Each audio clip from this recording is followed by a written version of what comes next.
while we're in spooky season and talking about all things dark, one of the number one questions I get is what happens after you die, after you transition this plane of existence? Where do we go?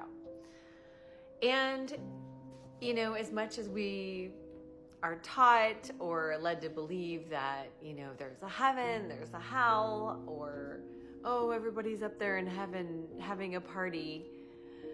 Well, yes and no.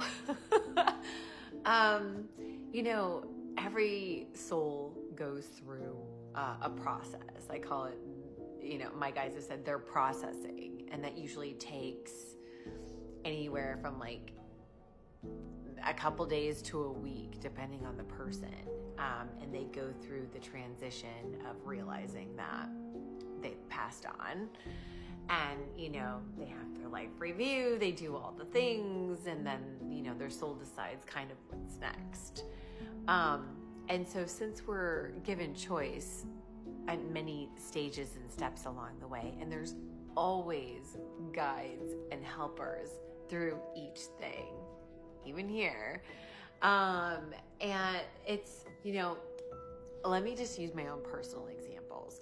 And yes, there are times when, like, if there's a birthday party and all your family is together and the family members that have passed over, of course they're going to come. Like, but they don't just kind of have a party all day long up in heaven, like hang out, right? Like they have things like we do here. It's just, think of it as another plane of existence. So we return to ourselves, our souls. It's just, this is us in this reality, in this meat suit, if you want to look at it like that.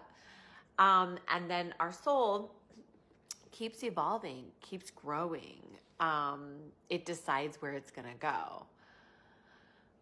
Just to share a personal story. Okay, like when my father died, he went to a place where he would actually turn into like this 10-year-old. He was playing baseball. His parents were still together. They weren't divorced. And that's where he went for a few years, actually. And it was like, whatever we don't heal in this lifetime, we have to still like complete that energy somehow. So we're kind of just given a different simulation, if you will, or a different reality of what we didn't conclude or accomplish or what have you. So some people can say it's karma, some whatever. And so he needed to be there, and now he's in a different place. So your soul does evolve even over there. I have, you know, done medium work for some people who, this one woman, her mother was literally a star, like a star.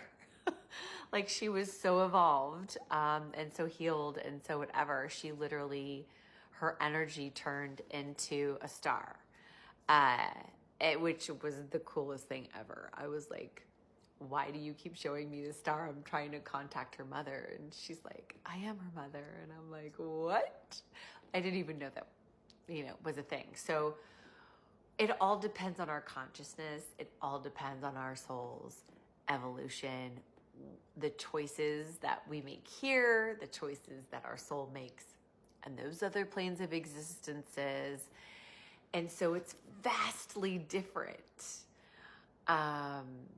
I have a passed over relative, that one that hangs out. I have one that is already reincarnated as an alien that works on a spaceship. So it sounds a little, you know, what have you, but we really do get to choose at every, not with everything, but at every phase, we always have choice.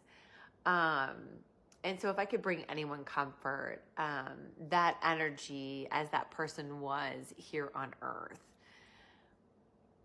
never dissipates. It never goes away. Only the soul